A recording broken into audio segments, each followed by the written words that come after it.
Gold prices steadied $80 below last week's all-time high on Monday, while oil prices fell from a 6-week high as world leaders urged de-escalation in Middle East tensions following Iran's direct attack on Israel at the weekend, writes Atsuko Whitehouse at BullionVault.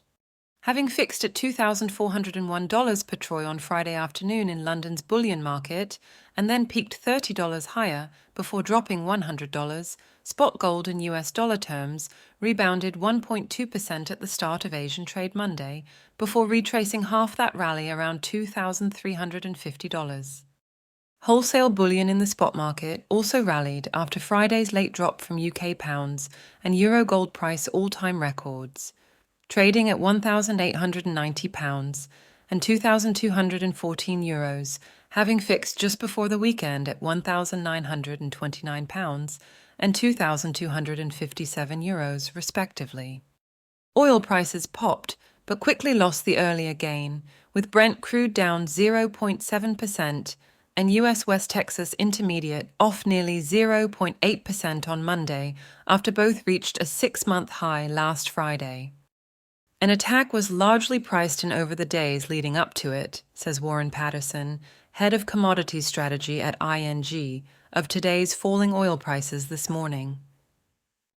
Also, the limited damage and the fact that there was no loss of life means that maybe Israel's response will be more measured, Patterson continued. Iran's attack, the first assault on Israel by a foreign nation in over 3 decades, and made in retaliation for the 1st of April Israeli strike on Iran's consulate in Syria, involved more than 300 drones and missiles on Saturday night. But having been well flagged by Tehran in advance, it caused limited damage according to the Israeli government, thanks to military support from allies the US, UK, France, and Jordan. Escalating tension in the Middle East is a clear driver of Friday's surge, but the developments over the weekend, with the Iranian airstrike on Israel, had only a limited effect on the precious metals markets, says a gold price and precious metals note from Rona O'Connell at brokerage StoneX Group Inc.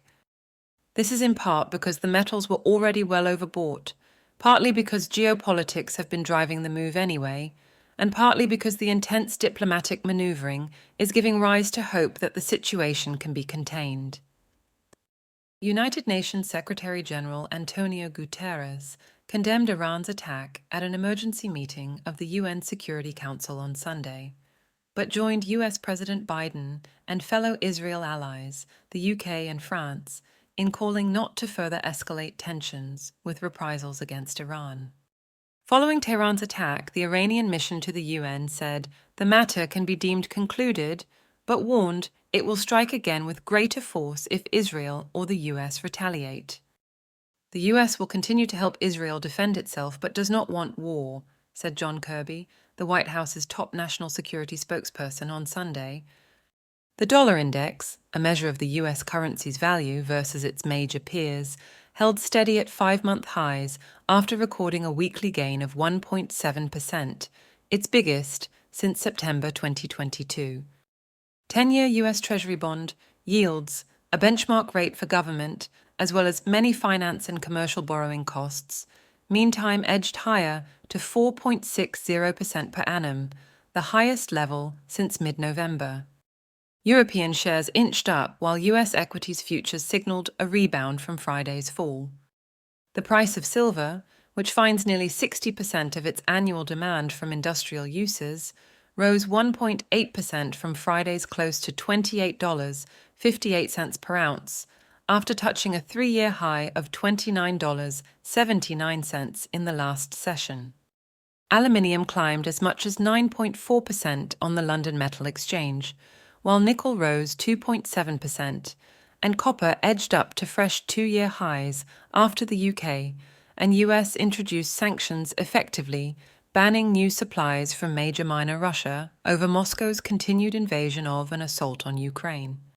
Newly cast Russian gold and silver bars were banned by the London Bullion Market Association in March 2022, while the London Platinum and Palladium market suspended government-owned Russian refiners from its Good Delivery and Sponge accreditation lists the following month. Please like this video and subscribe to our channel.